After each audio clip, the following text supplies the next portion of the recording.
afraid to throw a snowball at old man Clement's place. See there?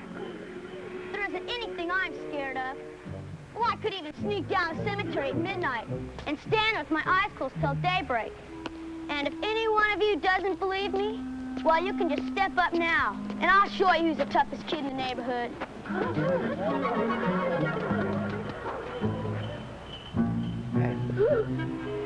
You're a spunky little fella, aren't you? I didn't mean nothing by Mr. Clemens.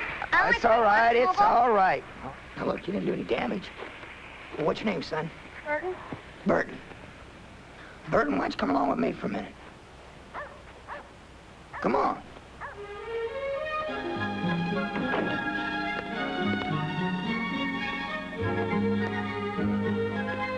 Go on. Sit yourself down over there.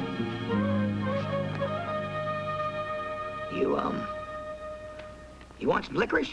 Nah, that's kid stuff. Well, I kind of figured you for a licorice eater. Well, it's good that a man knows his own mind. What he likes, what he doesn't like. Even if he's wrong.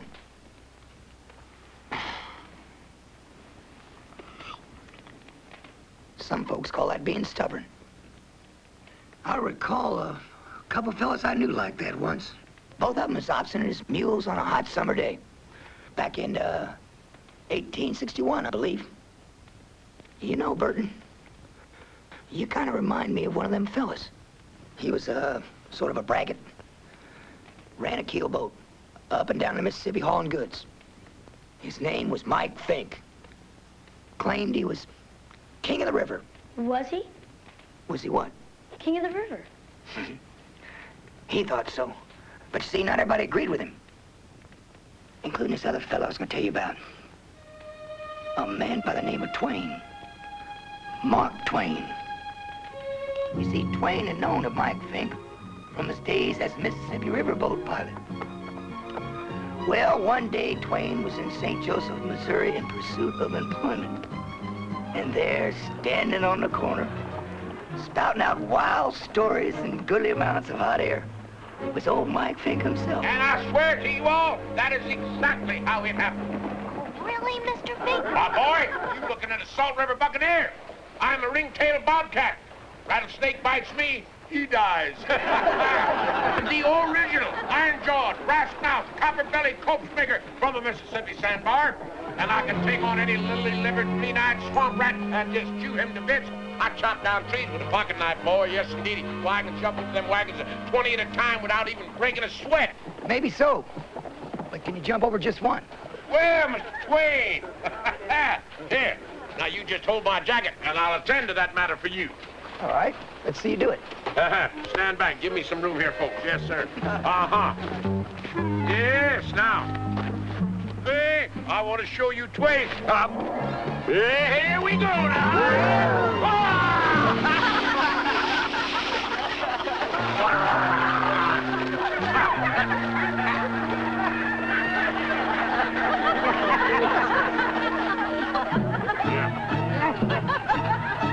Of course, Twain's real ambition was to be a writer. And he figured in order to know what he was writing about, he should experience as many different kinds of occupations as possible.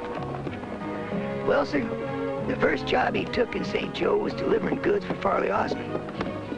Farley ran the general store. Now, Fink was still sore at Twain for making a fool out of him in front of the townfolk.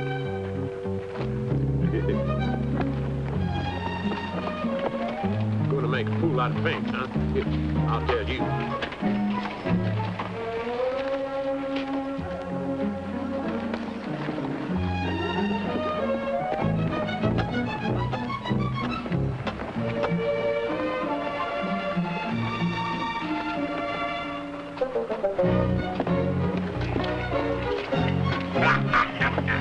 Now, of course, sometimes no matter how hard you plan or how much you want a particular thing to happen, fate seems to jump in the driver's seat and take things in a totally different direction.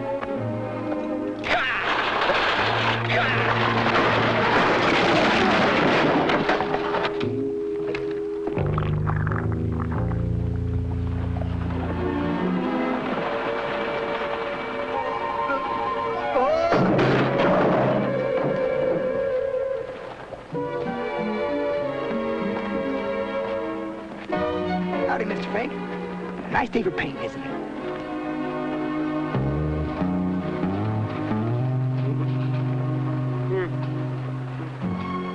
Getting laughed at, you see, is not exactly a vacation.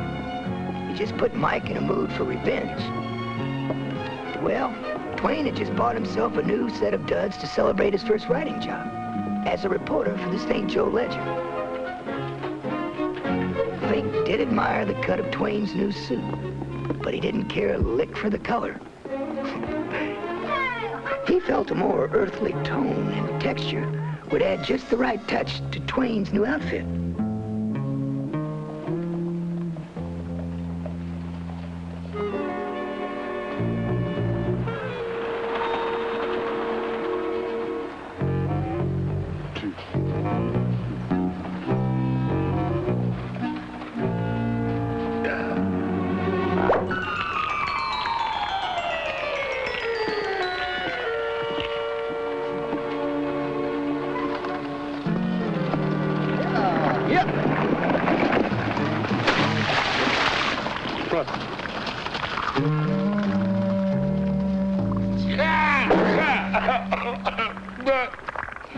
Not long after that unfortunate incident, a series of Twain's humor stories began running in the St. Joe Ledger.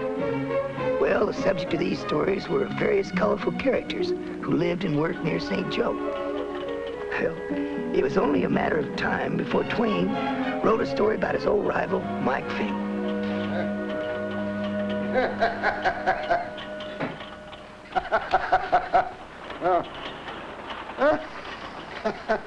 That's good. Papers! Get your papers here! Papers! Papers! Papers! Well, sir, the newspaper went out and was soundly enjoyed by everybody. Everybody but Fink, that is. What's so funny?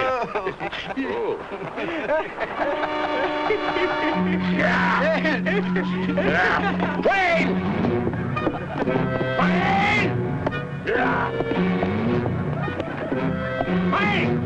Wait! That sure was a rip snorter of an article that Mark Twain had in your paper this morning, Simon. He's the best reporter I've got in my staff. Well, you don't think it's going to get Fink all riled up, do you? No, he never reads the newspaper. Twain!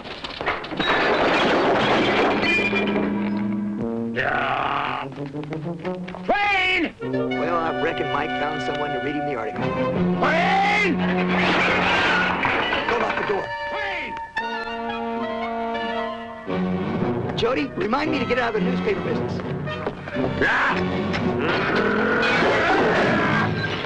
Twain! I suppose this means you're in a bad mood. I'll show you a bad mood! Well, now, wait a minute. Well, maybe we could just sit down and talk about this. Now, Mike, why don't you take that chair just behind you? Or we could stand up. Now I can see you're angry, Mike. So why don't we discuss this at a later time? Now, Mike, I always felt you're a reasonable man. Until now. Mike! Now, reasonable about this. My chair! My office! My reporter! Twain, what's this all about? Sorry, Miss Holloway, I haven't got time to talk now. There's a man after me with a coat rack. Twain, you're fired! Well, don't just stand there. Isn't somebody going to go get the sheriff? All right, I'll get him myself. Hold it.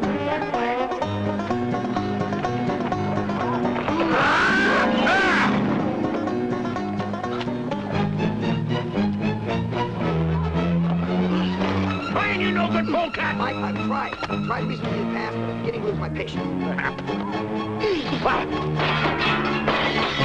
You see, I try and talk to you, and that's the response I get. No respect at all. What? Twain, I've had all I'm gonna take, you. Good. Because I got nothing left to give you, Mike. Get out from under there, you varmint! Can't we just talk this over? Sure! What in heaven's name is going on here? Well, Mike's throwing takes at me, and I'm ducking out of the way. Yeah! Like I told you. All right, now hold it. Don't panic, partner. Hold on to them mules. You two ruffians are going to settle this thing some other way now. Yeah. That does it. That does it. I'm going for the sheriff. I'd appreciate that. Hold it there, Twain. No, Mike. You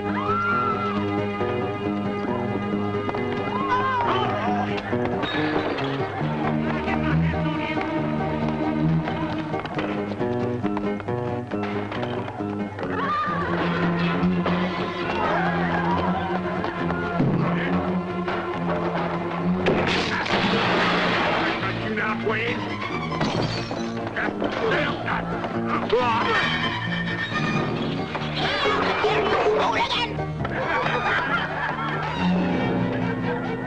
Mike, I know you didn't appreciate the article, but maybe there's some way we could work. Twain, it's all over for you now.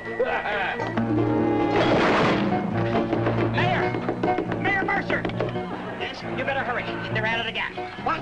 Twain and Fink. They're busting up everything. You better get down there.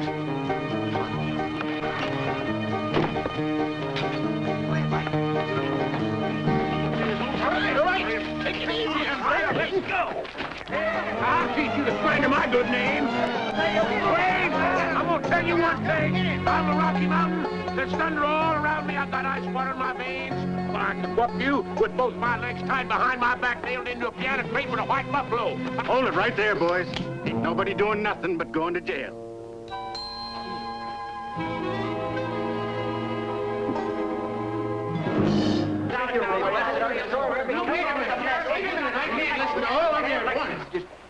Now, there's nothing I can do about it. All the law says is that I can lock them up for disturbing the peace. But, Spike, we need a more permanent solution than that. Why, in 30 days, they'll be back in the street busting things up again. Certainly makes sense. Frankly, gentlemen, my bank is not prepared to continue granting loans to repair this sort of mass destruction. I just wish that Twain and Fink would put their energies to something more constructive. Yeah, like leaving town. That's it. What's it? We get them out of town. How? A race? A what? A race. Race? The town will sponsor a race. Between Twain and Fink? No, between me and the sheriff. Who do you think it'd be between? I see what you're driving at. We can tell them it's like some kind of a championship. Yes. Right. A contest to see who's the better man. We'll tell them whatever we have to tell them as long as they leave town. Yeah, let's go over to the jail and tell them right now. What are we waiting Now, wait a minute. What's to stop them two from just coming right back here after they finish the race? Oh, yeah, we ought to have some sort of guarantee. Guarantee? All we need is a little insurance to make sure they never finish the race at all. What do you have in mind, Simon? Make it hard on them. Make it difficult. More than a race, make it a test of endurance and ingenuity. Like the 7 feats of Samson. Who has 7 feet? He goes again. That's exactly what we do. We give them a list of things they have to get. Things they got to pick up along the way in order to win the race. What kind of things? Well, let's see. Well, something like, like a Pony Express mail pouch. Pouch? Why, sure. A Pony Express rider'd shoot him in their tracks before he'd give up a U.S. mail pouch. And that's the idea, Spike. How's about we send them after the moccasins of Chief Crazy Horse? That's a good one. With any luck at all, they'll get scalped. Now, is anybody writing these down? I'll do it. Why don't we have them try to get an eagle feather? Eagles always live up on high cliffs or way up in the trees. They might fall. There's always that possibility. Hey, fellas, how about this? Suppose we have them to get a conductor's cap off of the Western Flyer to Kansas City. What's so difficult about that? That is a railroad payroll train. You get shot if you get near it. Oh, yes. All right, we've got 4. Now let's have one more. A menu. Menu? What? A menu. From Delmonico's restaurant, Virginia City, Nevada. A menu? That's right. Now, Delmonico's is the most exclusive restaurant west of the Mississippi. They'd never let the likes of Fink and Twain inside the doors. And if they tried to force their way in, I can assure you the consequences would be dire. Virginia City is a hanging town. Gentlemen, I do believe that between the rattlesnakes, the wolves, the Indians, the outlaws, the burning sun, the freezing cold, rugged mountains, raging rivers, and a host of other assorted dangers that face a man in the vast western wilderness, we have finally seen the last of Twain and Fink.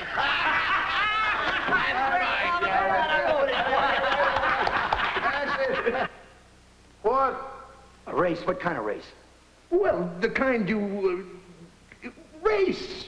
What the man is trying to say is that all of us here in town would like to see the both of you resolve your differences. Yeah, that's right. Well, you let me out of here about 1 hour, I'll resolve all my differences with this fist. I'll put it right through his ugly face.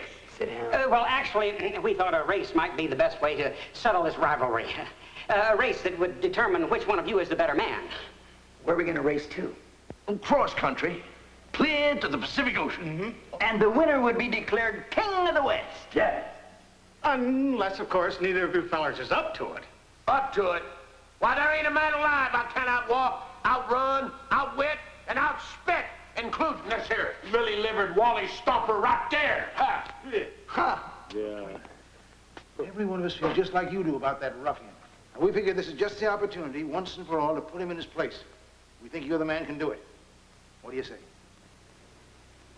If a person's going to race all the way to California, he might incur some miscellaneous expenses on the trail. Now, if the town people would pick up the expenses, we might consider it. What could a journey to California cost? If they make it that far. That's right. Wouldn't be much. Well, a couple of train tickets, stagecoach fares. They might buy horses. $50 or $60. It don't matter what it costs. It'll be worth it. All right. City of St. Joseph, we'll cover your expenses. You boys just bill whatever you need to the mayor's office. Do we have a race? We have a race.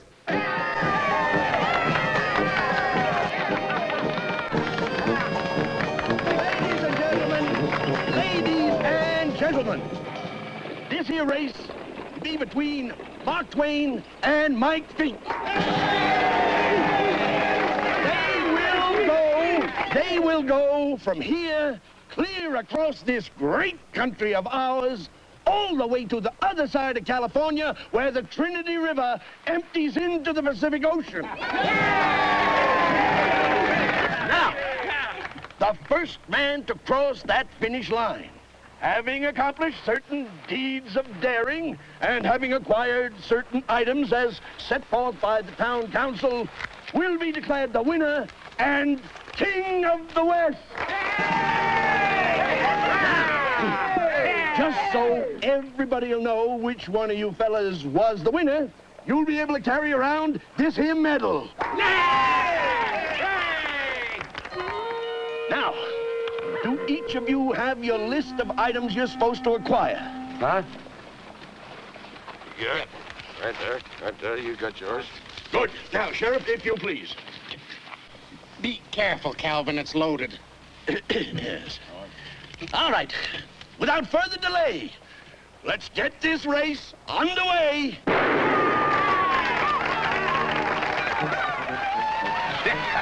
Yeah, all right now. Move over, let him out those reins.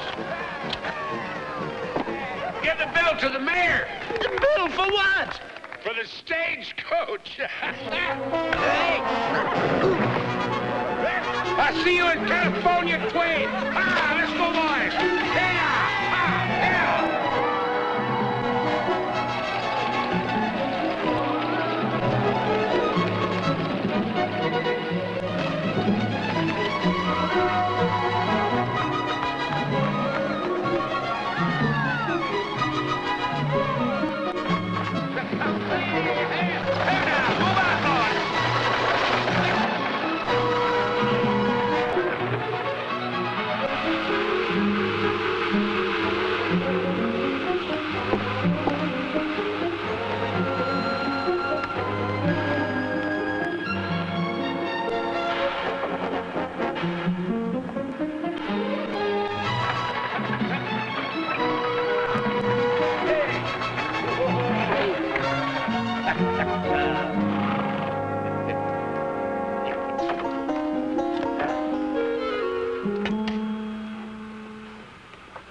past those armed guards to acquire a genuine conductor's cap would take every bit of cleverness Twain could muster.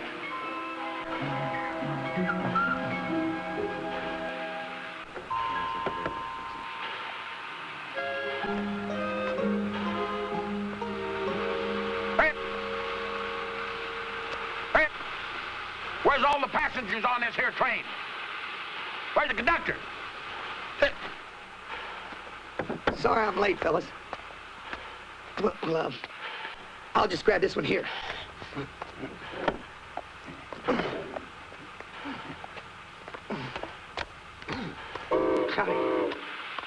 Hey, where's all the passengers on this here train?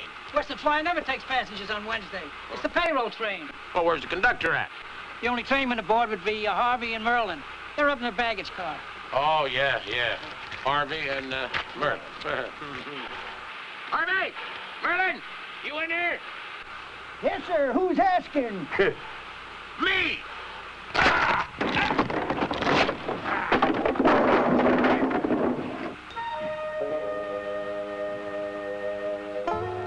He looks like a train robber to me. Train robber! Train robber! Train robber!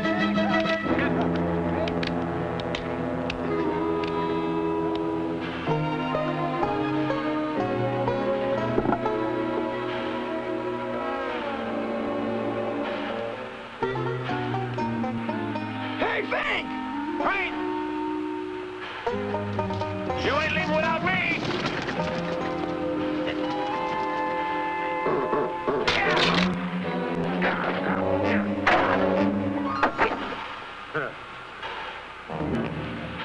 Hey, he gets away! Thank you! Excuse me, gentlemen, I gotta run now. Get! Shoot him! Shoot him! Come back here!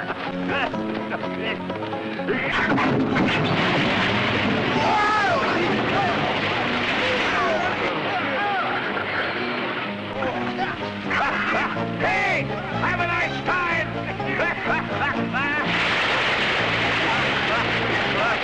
There are certain people in this world who create happiness wherever they go.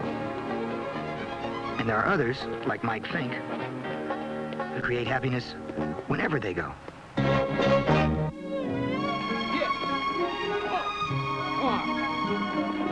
Well, that race got off to a right good start. Both Twain and Fink were gone like a flash of lightning, and the grateful town of St. Joseph was starting to settle back down to normal.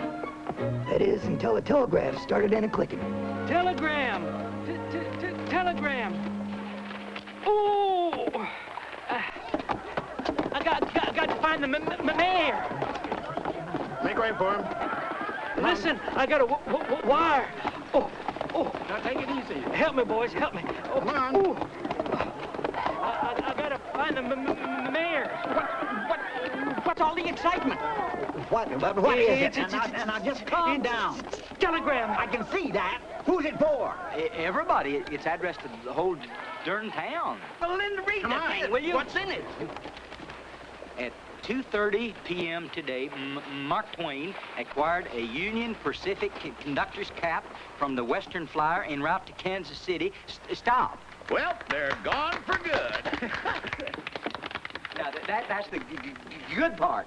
What are you saying, Barney? Well, the railroad has billed the city for a couple little things. Like what? Like a conductor's cap. that can't be much. Well, what does it all come to? $3,611.79. Just for a conductor's cap? No, that includes the water tower that Fink wrecked whilst getting himself the conductor's cap. Twain did it. He got the hat. Yeah, but Fink's right up there with him. No, not for long now. You wait and see. I tell you. Twain doesn't stand a chance. He was just lucky this time. Lucky my foot. There's no way that Fink can win. $50 says Fink is first to the Pacific Ocean. You're on. Twain did indeed have his conductor's cap and was leading the race all right. But now he had set his aim on a new goal, getting himself a Pony Express mail pouch.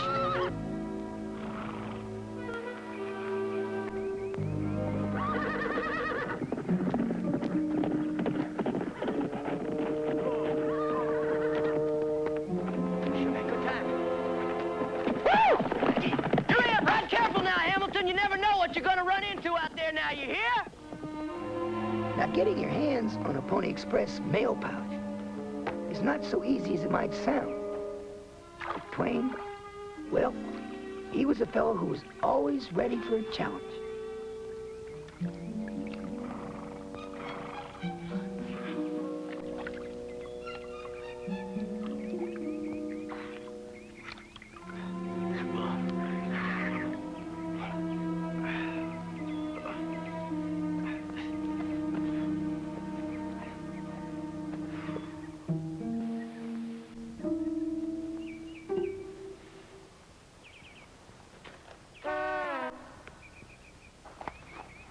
Yes, sir.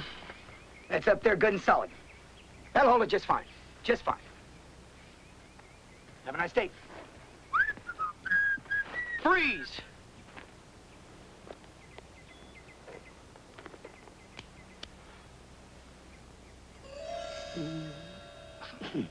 Never walked so blame farm all my born days. Forgot what a river looks like. Well, I swear I'm never gonna get more 10 feet from a boat again, and if I ever so much... Now,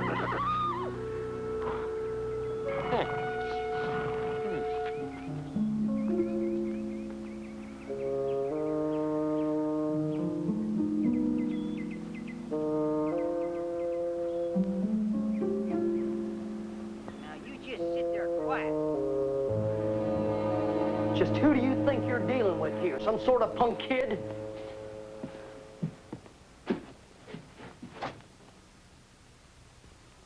You must think I'm pretty dumb to swallow that loco story about you needing these here Pony Express bags for some sort of race to California. Well, as far as I care, you can just sit there till you decide to fess up to the truth. Come on now.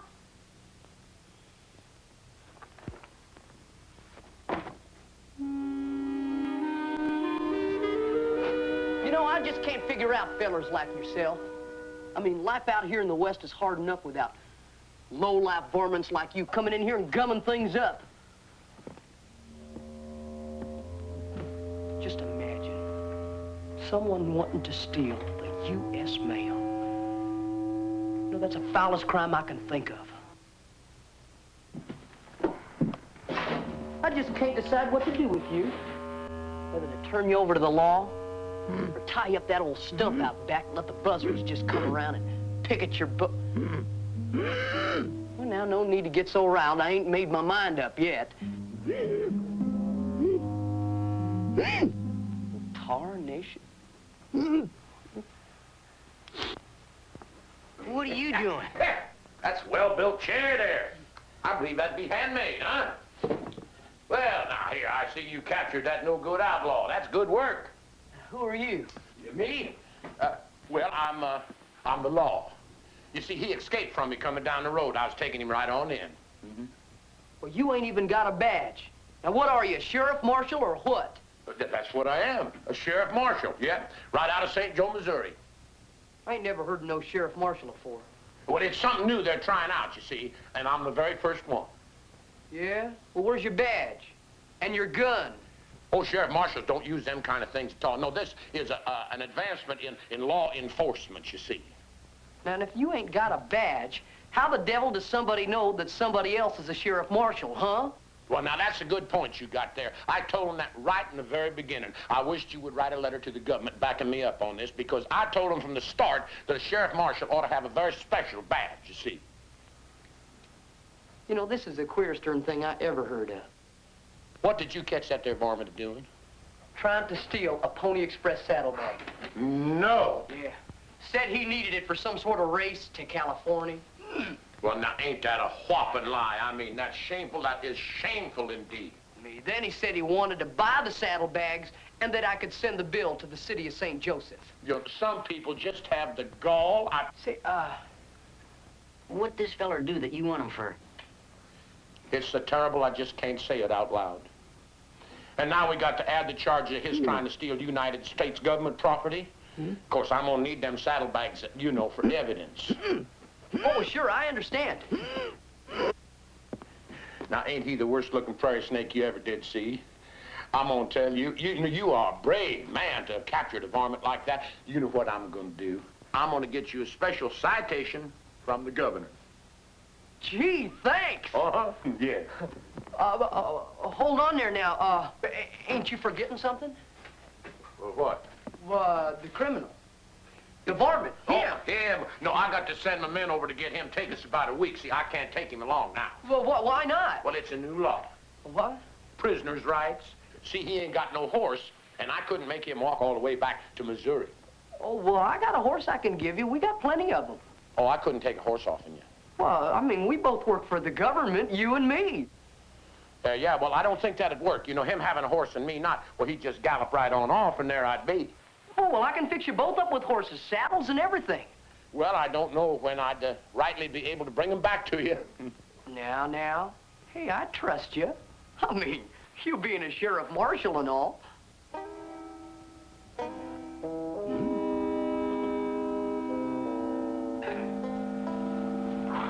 Here, now, I'll just take care of that for you, Twain. Say, mister, are you really gonna ask the governor about a citation for me? Why, sure enough. He's a good friend of mine. Yeah? Say, tell me, what did you tell me your name was? William F. Cody, but my friends, well, they just call me Billy. Uh-huh. Now, I'll tell you what I'm gonna do for you, William F. Billy Cody. I'm gonna make you honorary official sheriff marshal deputy. Golly, I already got no badge already.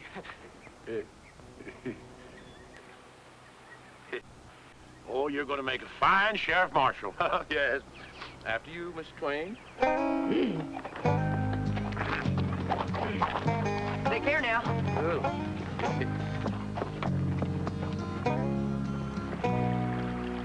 Yeah, Twain, I can't begin to tell you how I've enjoyed the stillness since your mouth's been out of commission. Why, now I can hear all the beautiful sounds of nature just ringing in my ears. Yeah. Oh, and I do appreciate you acquiring them Pony Express saddlebags. Yeah, I shall be eternally grateful.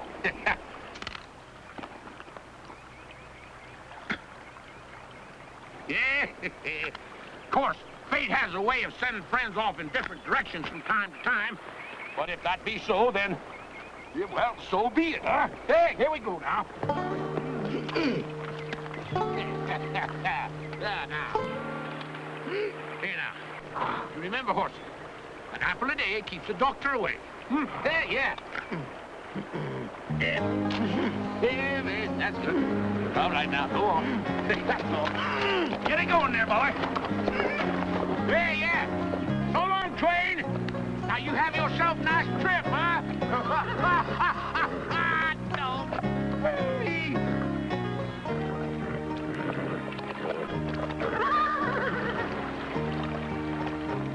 Poor Twain. He was sure having a tough time of it. But his luck was just about to change. From bad to terrible.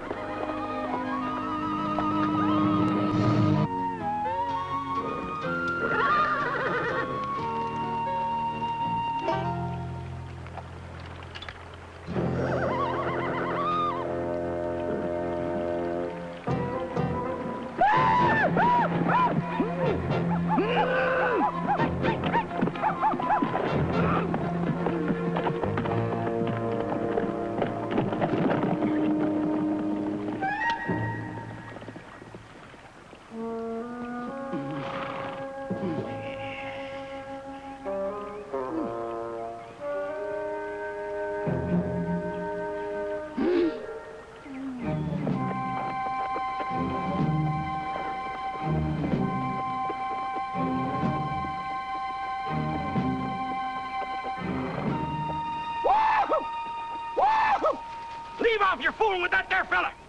Go on out. Get. Go on, get. You had your fun, now go on. Get. Vamos. Adios. Hit the trail. Go on home, your mama's calling. Don't go. Get. Oh, stubborn Injun, I'm gonna get you. How many times I got to tell you to get? Now, get. Get. Oh, get.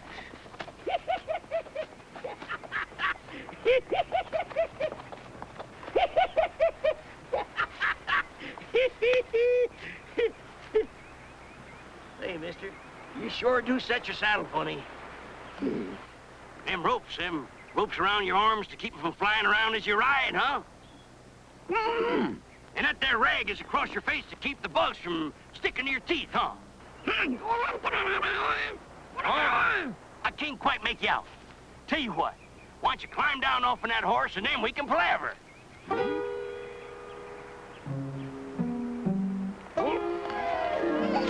Oh. Hey, son, where'd you learn to ride? That there's the sloppiest dismount I ever did see. Yeah. Huh? What's that? Oh, you want some help getting out of that outfit? What'd you get into it for if you can't get yourself out, huh? Hold still there. There you go. Oh, them Cowboys had you going, huh? Oh. Hey, them Cowboys had you going pretty good, didn't they? That's their idea of fun, you know, scaring people half to death. Why'd those Indians run away when they saw you? Oh, they think I'm crazy. See, to an Injun, loco's bad medicine. But I ain't crazy. No, sirree. Say, my name's Jim Bridger. Most folks call me Old Gabe. Old Gabe, huh? Where? Well, that's you. Well, why didn't you say so? Now, son, you can be honest with me. What's your name? I go by the name of Twain, Mark Twain. Twain. Mark Twain. Never heard of either one of you. Must be a couple no counts. Here you go. I've heard of you. Who? Jim Bridger, the mountain man. Where? Well, that's you. Oh, no. You can't fool me. You told me I was Old Gabe. Well, you are. I am. How come you know so much about me? You're famous. Well, that there's no excuse. You sound like one of them spy fellers that's been sent by my 4 wives in Baltimore. 4? 4 what? 4 wives? Where? I said they're back in Baltimore. Ooh. Ooh, thank goodness. Oh, me. I tell you something. Their nagging drives me plumb loco. Yeah. Wow. Gabe, maybe you can help me out. Oh, I might and I might not. What you got? I'm looking for the village of Chief Crazy Horse. Crazy Horse? Well, why didn't you say so? Him and me's old friends. We go fishing all the time. Why, we was just by Big Smoky, over near Skunk Flats. Well, Twain, Mark Twain, come on along, both of you. I'll show you where he lives. How long have you known him? Who? Crazy Horse, chief of the Ogallala Sioux. Ogallala? Yeah. Ogallala Sioux. Never met him. What's he like? You said you were friends. Well, of course we're friends. You can't be fishing with a feller half your life without knowing him real good. Yeah. It's true. Yeah, he's a tall galoot. Got big feet. Feet like a pair of flapjacks. You know where his village is? What? What you want to go there for? It's a surprise. Oh, ain't that nice? He's gonna be happier than a dog with 3 tails. I'm glad to hear that. What? But he'll be happy. Who? Chief Crazy Horse. Where? Where? Whoa! Whoa! This just come in over the wire. Oh! What's it, Barney? Well, it's news about Twain and Fink and... out of my way, boys. Move, boys. Emergency. Would you help me, boys? Oh, gotta find the mayor. Still your move, Calvin. Eh? I said it's still your move. I'm the red ones, right? This wire just come in. Barney, don't interrupt the checkers. Yeah, but I say don't bother the checkers. Yeah, but this is news about Twain and Fink. The same. Barney! Get up from there. Get up from there. What ails you anyway? Get up from there. What is it? What I'm trying to tell you is that Fink has got himself a Pony Express pouch. I told you Fink could win. He's not won yet, Spike. $100 says he will. Got yourself a bet. What is it with you people? Making bets on them two hooligans, Fink and Twain. All they've done is destroy this town. Now, clear out of here, all of you. Go on, clear out of here. Go on, get like it. I told you to get out of here. All of you, now.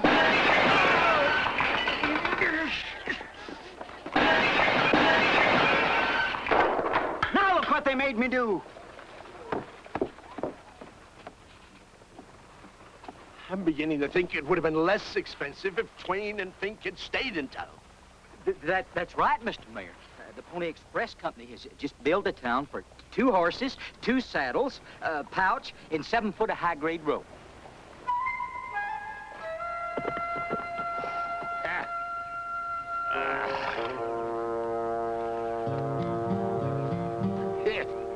Ain't hardly enough water in this here creek to tickle my tongue.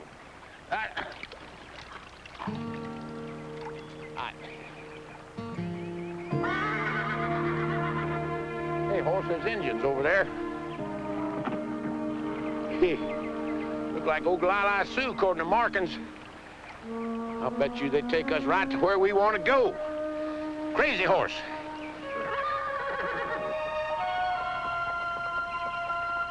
You just wait for me right there now, horse.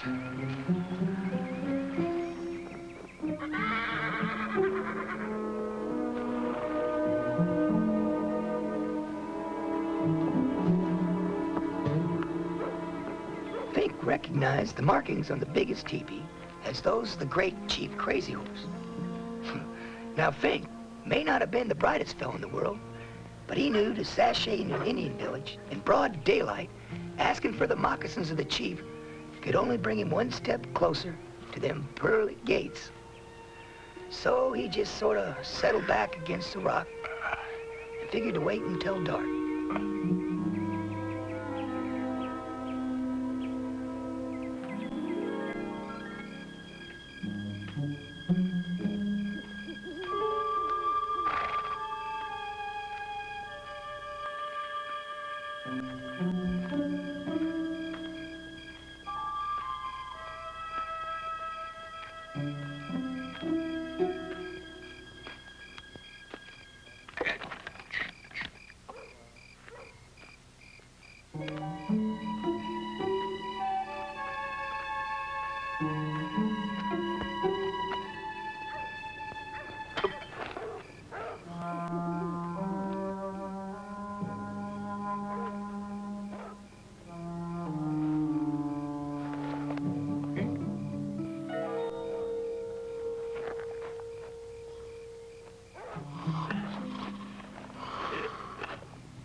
Eagle feathers.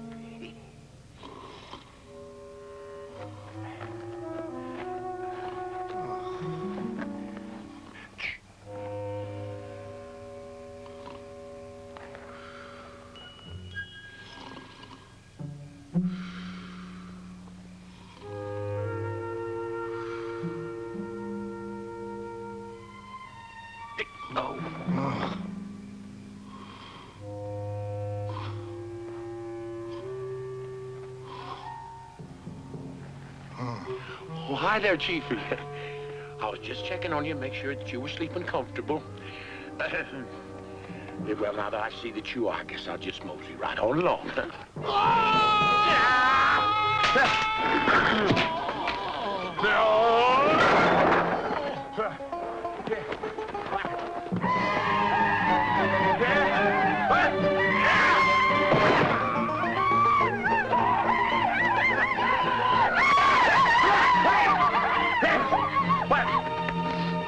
I think they want us to stay.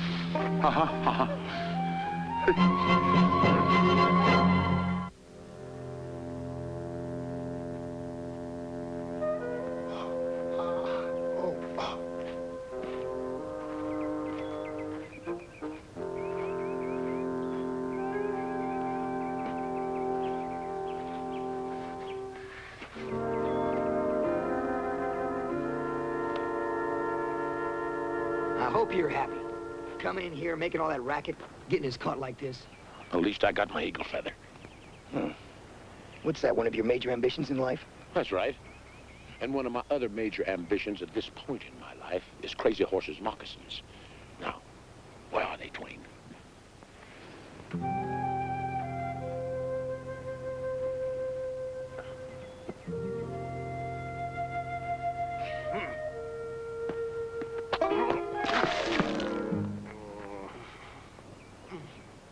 Do you believe that? Look, we're in enough trouble already. Just leave the talking to me. When Crazy Horse comes over here, I'm gonna tell him the truth. I believe honesty's the best policy. Yeah, well, I think the best policy is for us to escape. What are you doing? I'm gonna get us out of here. Hey, morning there. Yeah, it's a nice day.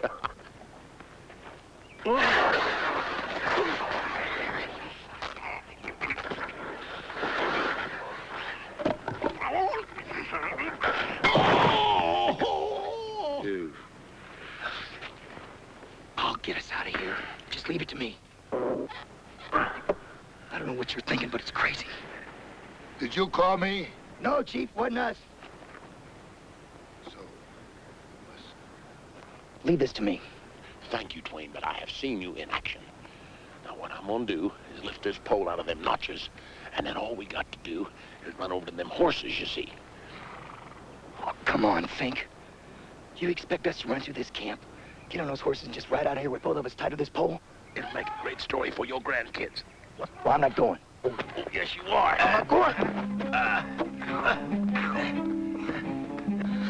We'll never make it. Yes, we will.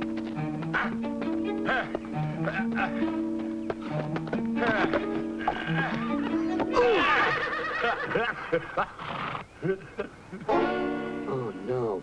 Yeah! Hey, no, look!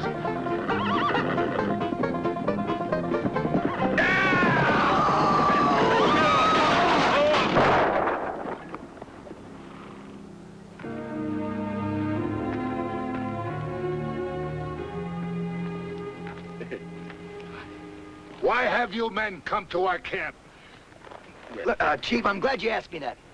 You see, Mr. Fink here and myself, we're having a race to the Pacific Ocean. What is this Pacific Ocean? Well, it's, how do you say big in Indian? Try mucho. Mucho, yeah. It's, very mucho water, Chief. You can take your canoes for, 100 days, 100 nights, and never reach the other side. It's mucho water. No such place. This is not the truth. Now, you hold on here a minute. We'll see what the truth is. Truth of the arrow!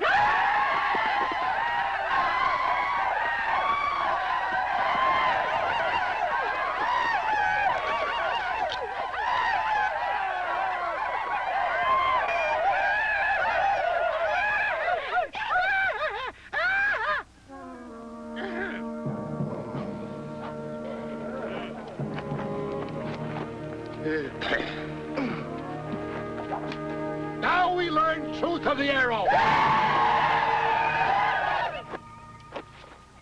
What is truth of the arrow?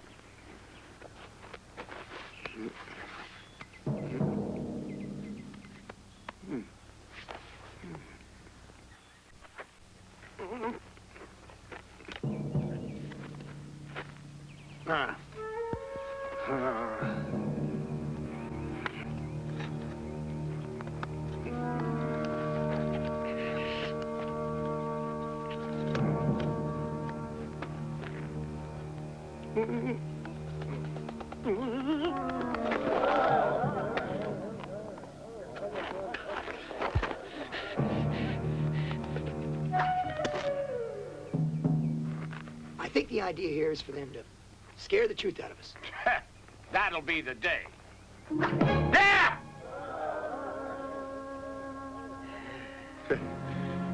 This is the day. I'll talk. I'll tell you anything you want to know.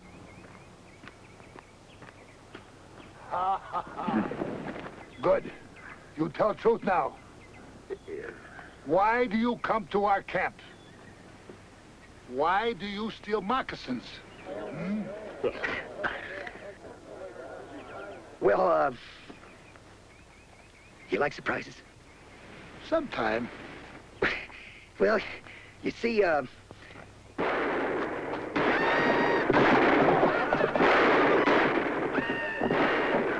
that? Bridger Loco.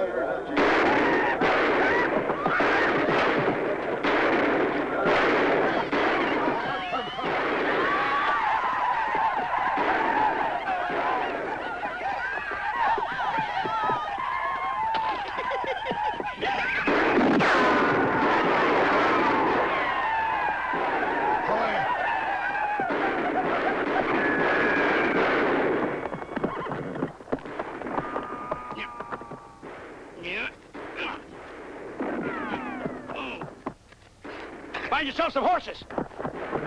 hit the box. I got it. Let's get out of here.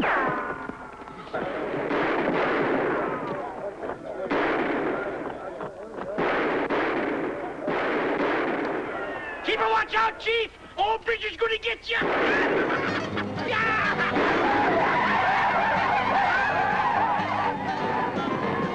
on, Fink. They're right behind you.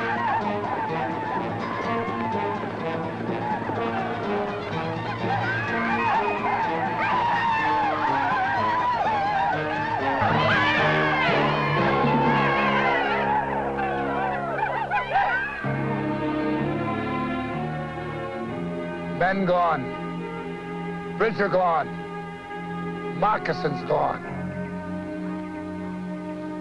I have been shamed. Our tribe has been shamed. Someone must go after them and bring back my moccasins.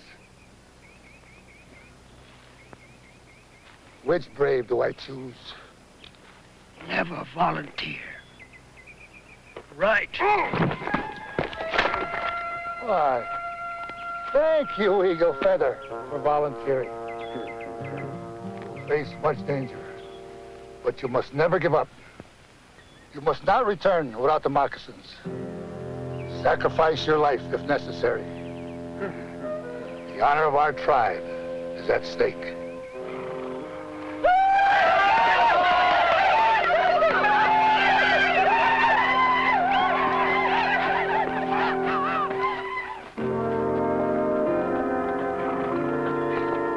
Twain, what's that funny look on your face? Hold up, Fink. Hold up. What's the matter? Can't tell you how much this hurts. What? Having these moccasins inside my boots. Why, you had them all the time, you sawed-off little pipsqueak. And I thought you done lost them. Here now, don't you go get and grab me. Twain, here now, you hold on. Just hold on there. Hey, you hold on now, Twain. Now, Twain, you give me them saddlebags now. Hey, Twain, give me that saddlebag.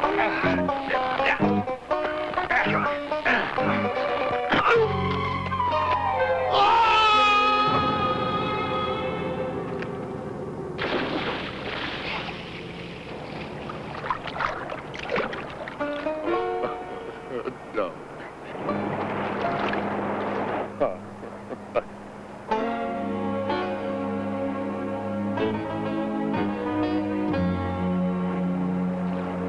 Those saddlebags coming apart was a real stroke of good luck for Twain.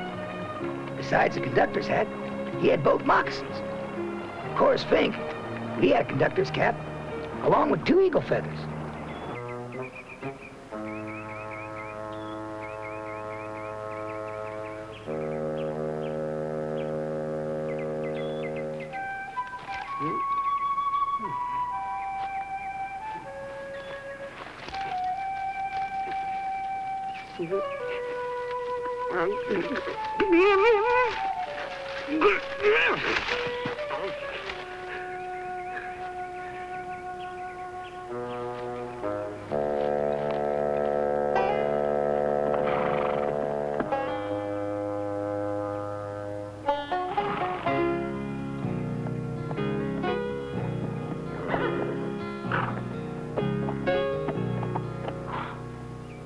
small covered wagon, 1 mule, 3 people, man, woman, small boy, blonde.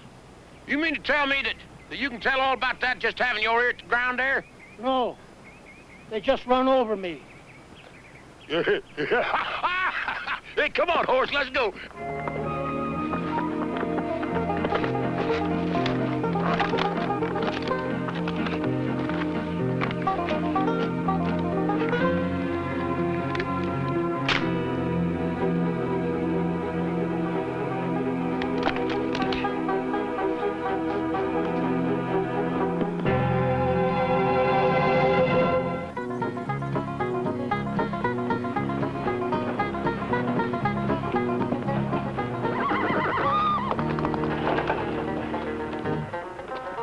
Well, Twain had himself quite a walk. Out of the river, over the mountains and through the desert, all the way to Virginia City, Nevada. And all the while, he had one vision in his mind: getting his hands on a Delmonico's menu and his teeth into a Delmonico's steak. Well, you can imagine his disappointment to learn he was a bit underdressed and over dirty for the occasion.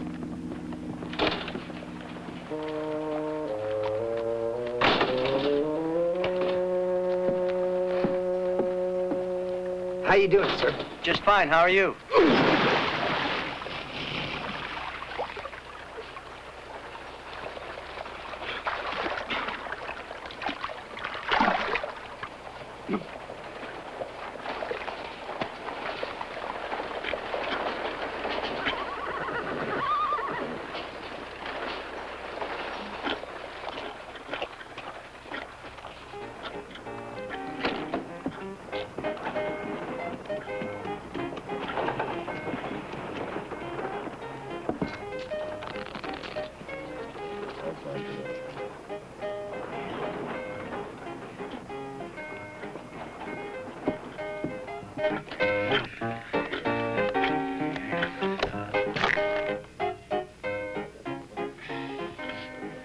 Gentlemen, do you mind if I join you?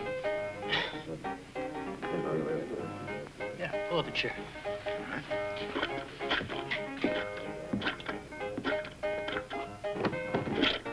Thank you. What are you all playing? Straight poker. No cards wild. You mean it's not Missouri over and under? Missouri over and under? Yes. What in the devil is that? Why, you gentlemen surprise me. If you let me have the cards, I'll teach you the best card game ever invented. Ever invented. Give me the cards. Is it $1 in? You bet. All right. Yeah, that cleans me out. Let's play that card game again. That's it for me. I haven't got anything left to wager. Now, just a minute. We might be able to work something out. Just might.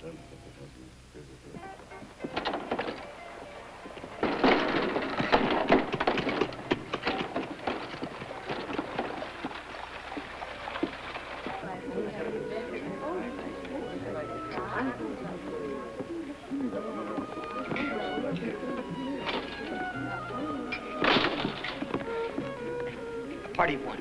Right this way, sir.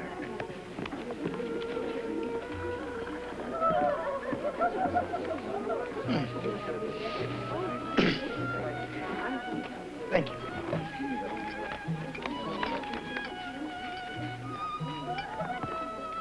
Are you ready to order, sir? Yes.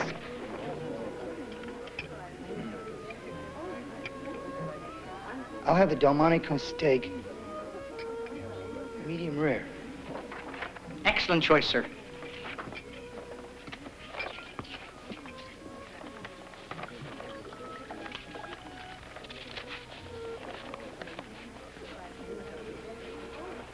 Horses, ungrateful critters.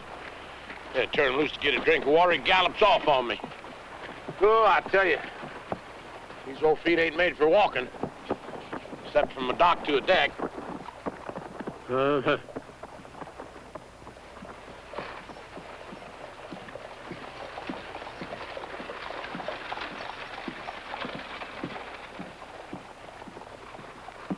Well, now.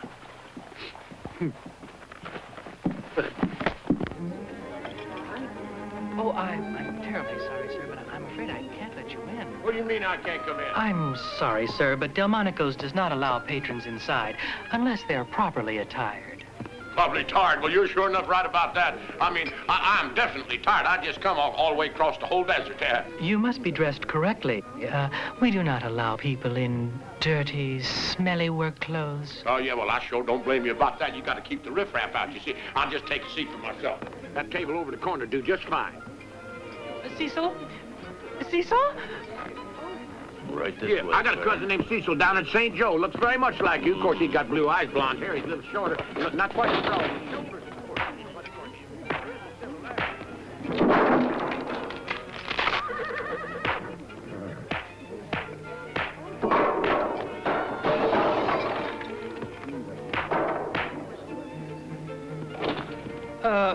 Right this way, sir. Well, thanks heaps, Monsignor. Oh, don't mention it.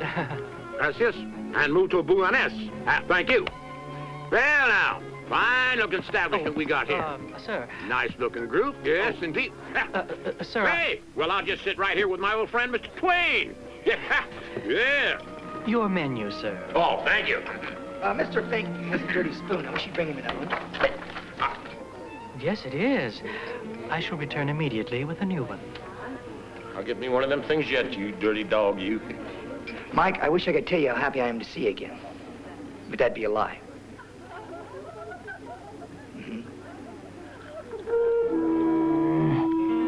I think I'll be moseying along before the fight starts.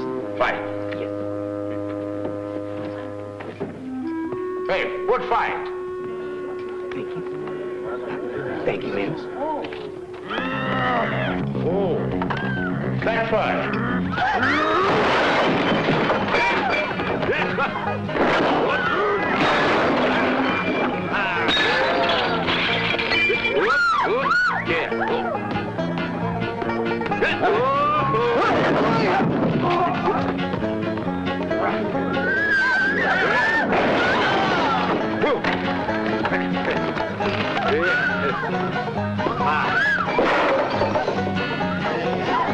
Hold on now. Whoa.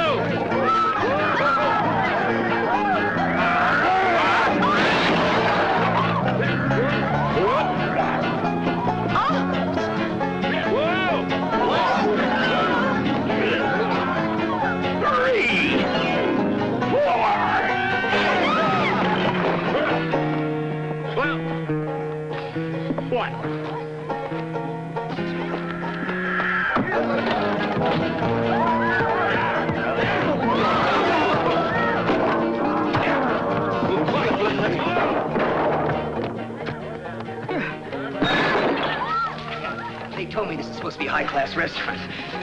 Thank you very much.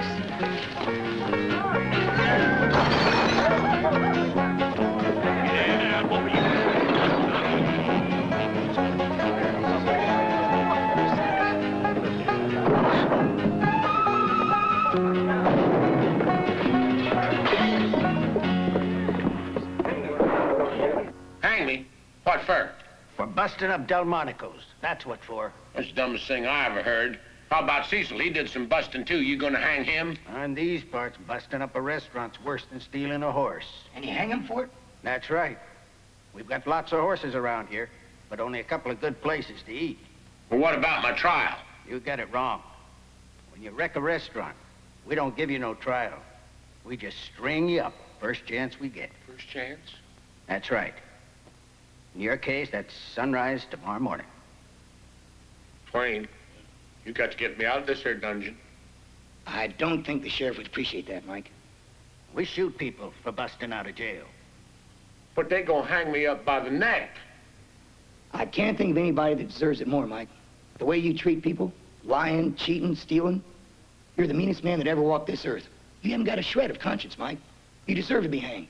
But they gonna string me up. That's what you get for being a mean cuss. Here are your clothes.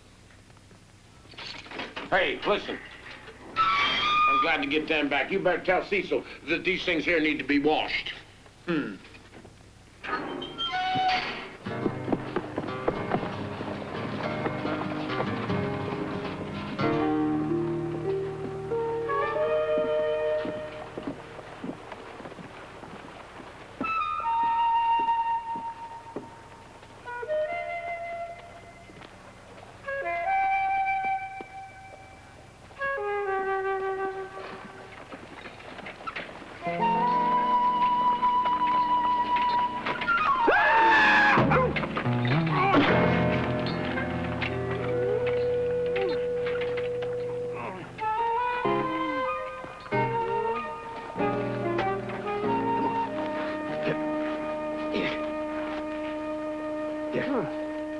here and sit down. There you go. Right there. You all right? Am I all right? I've crossed mountains and deserts. I am tired. My feet are sore. I need a bath. This is not my idea of fun. Can I have the moccasins so that I can return to my people? The moccasins? I forgot about them. I have a better memory. I do not forget. Well, listen.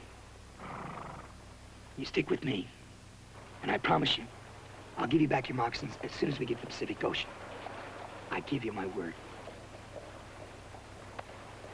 The white man has never lied to the Indian.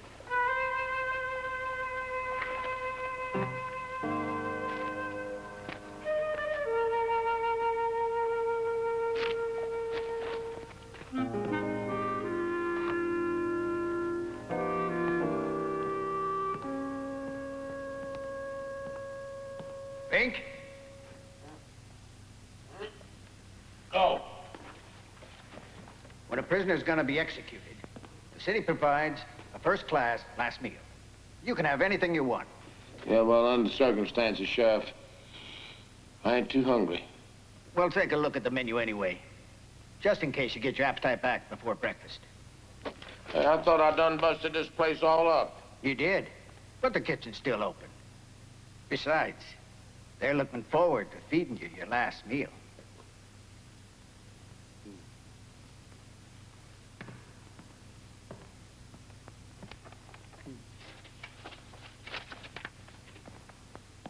Well, at least I got my menu.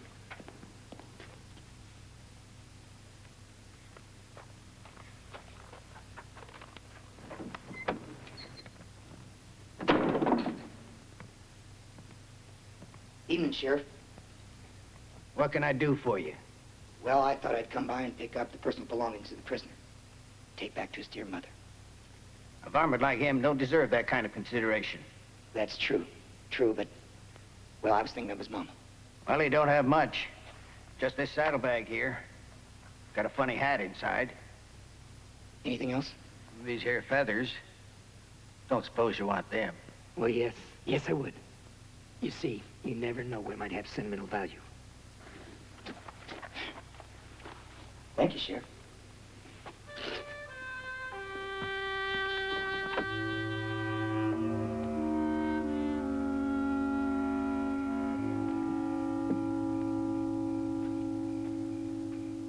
Hey, Twain, I see you got my gear there. Now, come on, get me out of this place, huh? I can't do that, Mike. What? It's against the law. Law? I just want to say goodbye. Look at that. Isn't that pretty? All red, white, and blue. It's kind of, inspiring. Yeah, inspiring. Inspiring.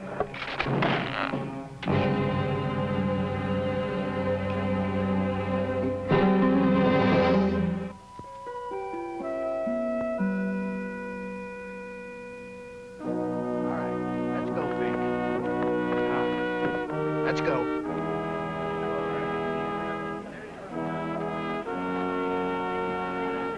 Go on.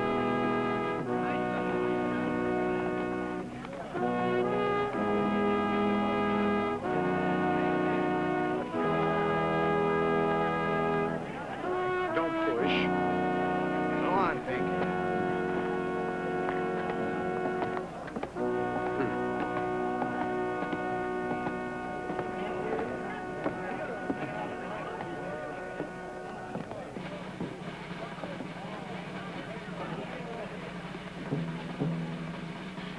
Not too tight, I think it hurts, you know. Can't be tight enough for a scoundrel like you. Good morning, Fink.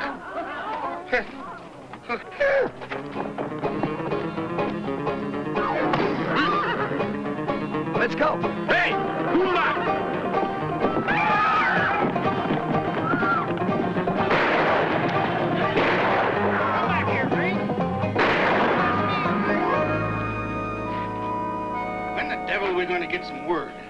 I'm sure we'll find out the minute Twain wins. There you go again. It just bothers the dickens out of me to see a man as wrong as you are. It's Fink that's going to win. Twain! Fink! As fired up as you gentlemen are about this contest, I'm surprised that you haven't arranged for a neutral third party to be there in California to officiate the end of the race. By gun, he's right. Why didn't you think of that before? Well, up until 5 minutes ago, I officially didn't care, but I just bet $2 on Fink against the mayor. Forget about that. What are we going to do about getting somebody out there for the end of the race? My brother's commander at Fort Bragg near the Trinity River. I'm sure that he wouldn't have any trouble arranging for one of his men to be there. What are we waiting for? We'll have Barney send a telegraph message off right away.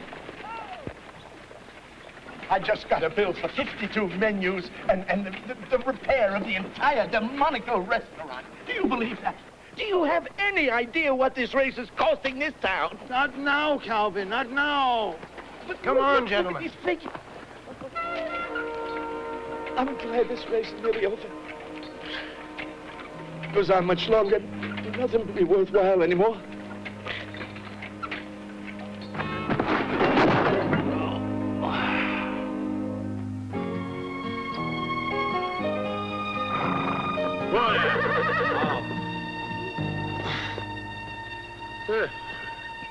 We haven't slowed down long enough for me to thank you for your help back there. Glad to. Whew. Mike, don't you have anything you want to say to him? It was your neck he saved. I ain't got no time to be talking about things that's already happened. Let's talk about right now. How about you and me doing a little trading? Trade what? A moccasin for an eagle feather. Well, I promised him the moccasins when we get back to the ocean. Yeah, well, that's sure enough all right with me. It is? Huh? All right.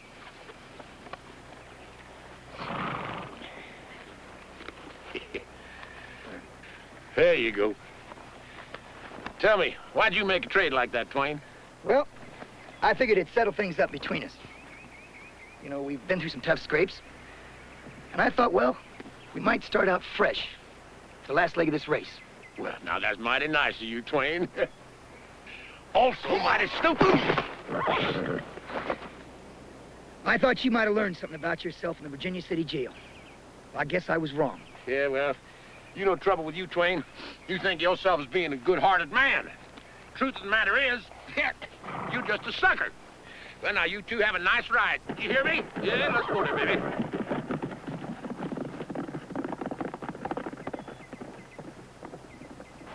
I don't know what to think.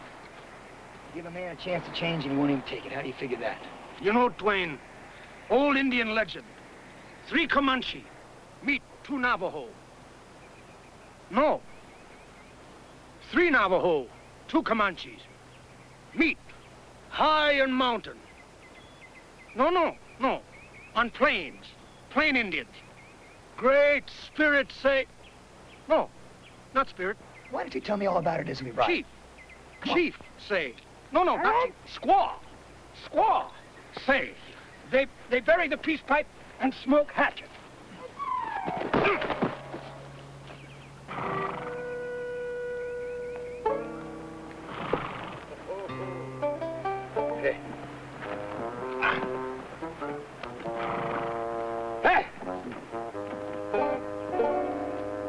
Hey! Old-timer! What's the name of this here river? Little Trinity, who's asking? Hot darn! That thing runs clear on down to the Pacific Ocean, don't it? Well, yeah, after a bit. Ha! Much obliged. Hey, you can't take that canoe. Yeah? Who's gonna stop me? Hey! Hey! Let's send the bill to the mayor of St. Joe, Missouri. Hey!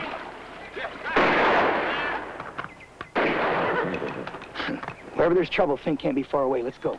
Come on. Yep. There's my horse.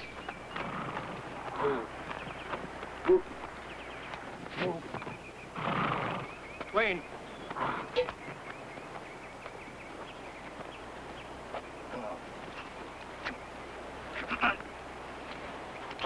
Twain.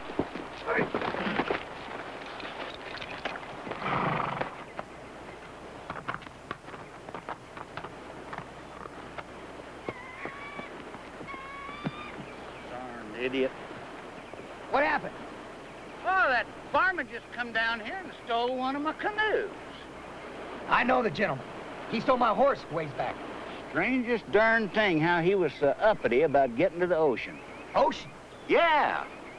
What's the name of this river? Little Trinity. Thanks, mister. Well, now, where are you going? I ain't got time to explain. You coming? I can't swim. I gotta get moving. You find your own way to the ocean if you can. Hey, you can't leave till I get my gun out. Hey, come back here. You can't steal my canoe. Send the bill to the mayor in St. Joseph, Missouri. Dag-nabbit. I must get those moccasins. Well, what's the matter with them you got on? Where is trail to Pacific Ocean? It's over Blake Pass. Takes you about 4 days. Then you come to this gorge right on the... Save breath. I'll never find it. Must get there soon. The only other way is the river. Hey, you can't do that. Hey, come back here. That's my canoe. Send Bill to Mayor of St. Joseph, Missouri. If only the folks back in St. Joe could see this. Here's Fink, not more than 100 yards out in front, with Twain closing fast.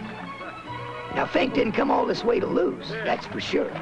And the last person in the world he wanted to see was right behind him. Twain! Twain!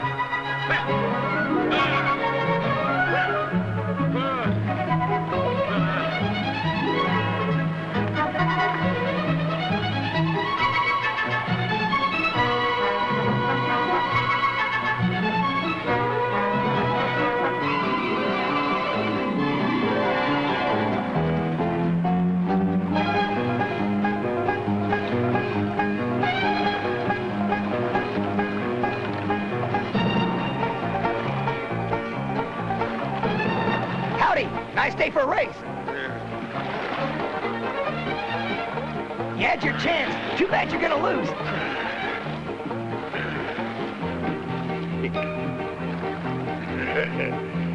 Twain! You needed a bath ever since we left St. Joe. Hey!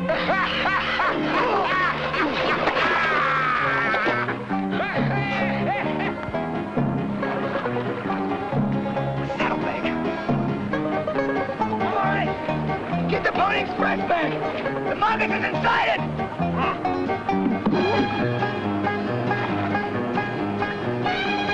That Pony Express bag was floating away as high and as fast as could be. Well, try as he might, Fink just couldn't paddle fast enough to reach the bag, to keep the Indian from getting it for Twain. Now, there are times when a person gets so intent on following a thing in front of his nose, he plumb forgets to check to see what's coming up down the road.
All right, Fink. You gotta go get him.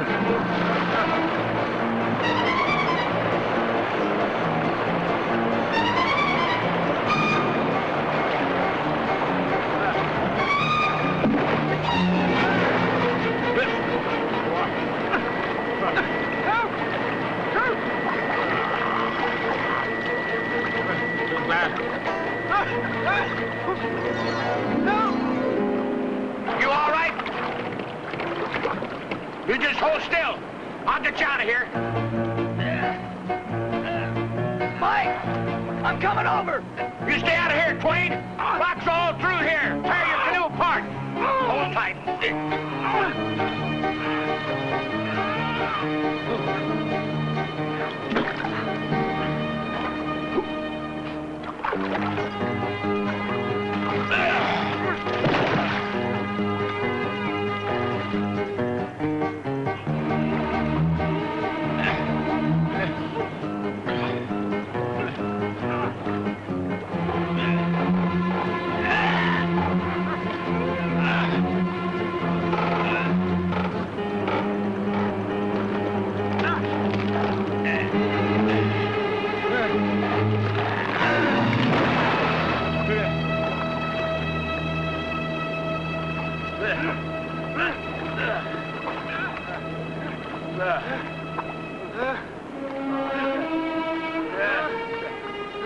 I'm proud of you, Mike.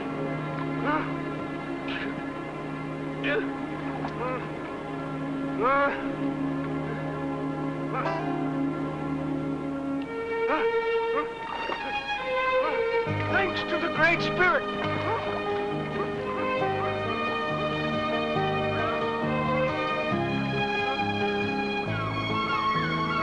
Well, after more than 2,500 miles of running and riding and paddling, they finally arrived at the Blue Pacific. And there waiting for them were the soldiers of Fort Bragg.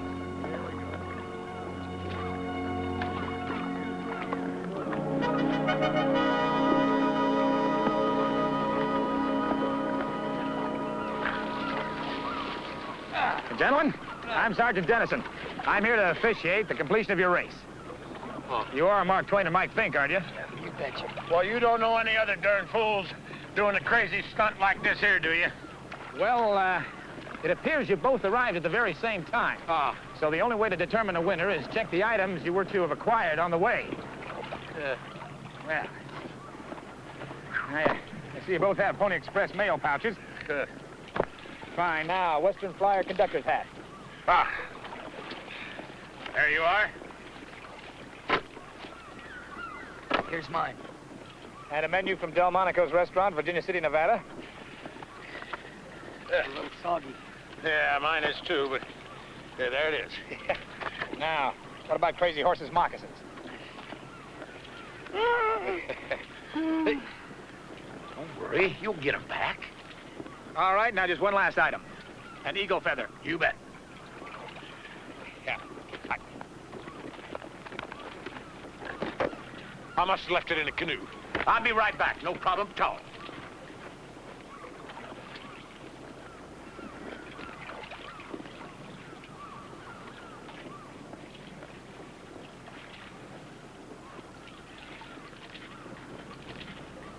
Not in the pouch. Not in the canoe. Yeah. I must have lost it in the river. I lost mine, too. Well, I'm not sure exactly what to do under these circumstances. I don't know whether the race is a tie or... Well, we both lose. No. Fink wins. How do you figure? If he had brought Eagle Feather, he would be the winner. That's right. But Fink saved me and brought me. I am Eagle Feather. What? Honest Injun. That's him. His name is Eagle Feather. The list says bring an Eagle Feather, and here he is. Well, that's what it says, all right. Well, congratulations, Fink. Well, thank you, Sergeant. You too. Congratulations. Well. Well, now. You know your daddy must have been a right smart fella to give you a nice name like that. Eagle feather. Well, now. Hi. Well, them fellas sure had an adventure, all right. And they became right close friends.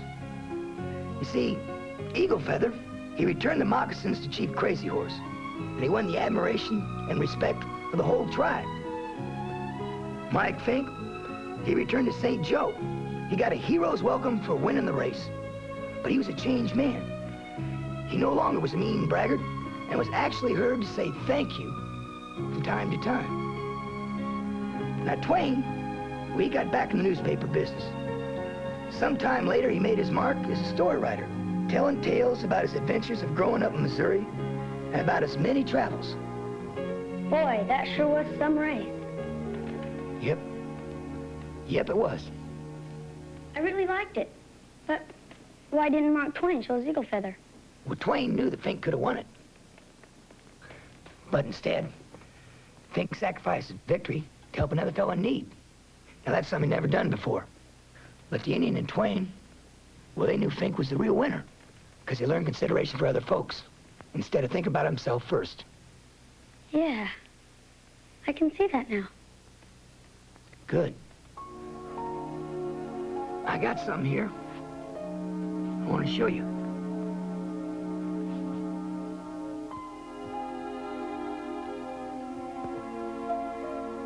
This is for you. For keeps. Really? Mm-hmm. Thanks a lot. Let this eagle feather be a reminder to you of the story of Fink and Twain. All the bragging and the boasting in the world doesn't make you a better man. You see, the fellow that's the real winner is the one who knows he's made a mistake and is willing to change. You best be going now, son.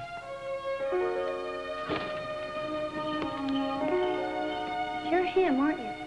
You're Twain, the fellow in the race. Go on, son. You don't want to keep your friends waiting.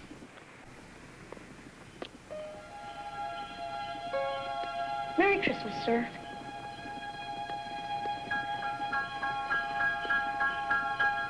Merry Christmas to you too, lad. Merry Christmas.